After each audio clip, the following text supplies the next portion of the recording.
Long ago, Lord Shen, heir to the Peacock clan that ruled over Gongmen City, sought to harness the power of fireworks as a weapon to fuel his aggressive ambitions of ruling over China. When he learned from the court soothsayer that a warrior of black and white would one day defeat him, Shen assumed she was referring to the giant pandas and had them exterminated to avert the prophecy. Horrified at this atrocity, Shen's parents exiled him. Feeling abandoned and betrayed, Shen vowed he would return one day to rule supreme. Over 20 years later, Master Pe is now living his dream as the Dragon Warrior, protecting the Valley of Peace alongside his friends and fellow Kung Fu masters, the Furious Five.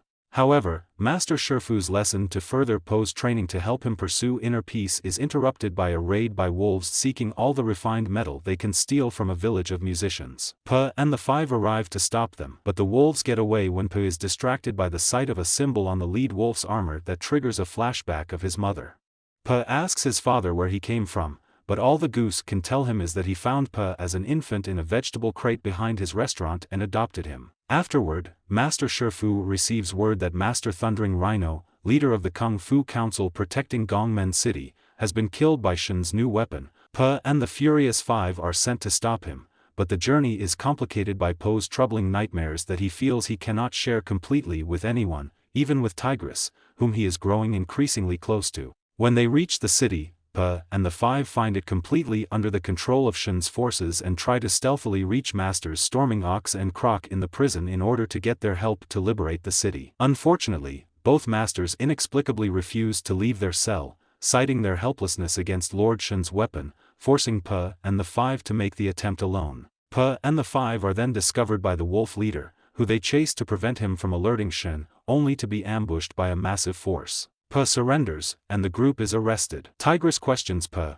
but assures her that he is formulating a plan placed in restraints. They are brought before Lord Shen in his tower. The Emperor Peacock refuses to believe that a goofy panda could possibly threaten him, while the soothsayer realizes Pe has no knowledge of what the peacock did to his people. As per their plan, Pe and the Five free themselves and destroy the peacock's large cannon. Unfortunately, Pe is again distracted by flashbacks upon seeing the same symbol as before on Shen's plumage, allowing the peacock to escape. The heroes discover, to their horror, that Shen has built a whole arsenal of cannons and they barely escape the tower while Shen destroys it with a salvo attack. Hiding in the prison, Tigress demands to know why Pe froze and says the Five will leave him behind if he can't be counted on in battle. The panda at first refuses to confess about his flashbacks, but ultimately relents and tells her that Shen knows what happened to his parents. Tigress then suddenly hugs Pe, much to the surprise of everyone else. In the ensuing battle, Pe faces Shen, who acknowledges that he was in Po's parents' village.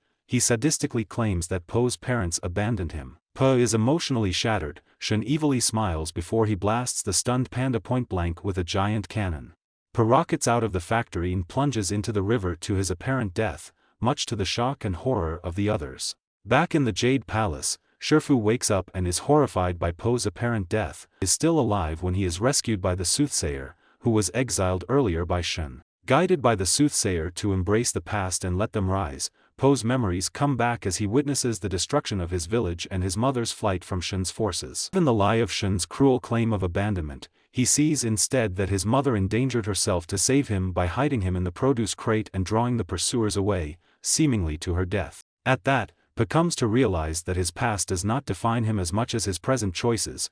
In the city, Lord Shen captures the Five trying to stop his war fleet from departing and prepares to kill them as an example of his power as soon as his ships clear the city harbor. However, Pe arrives to confront Shen and manages to free the Five, beginning a massive battle to blow up Shen's ship before it reaches the harbor that soon includes Master Shifu, who also convinced Masters Storming Ox and Croc to participate.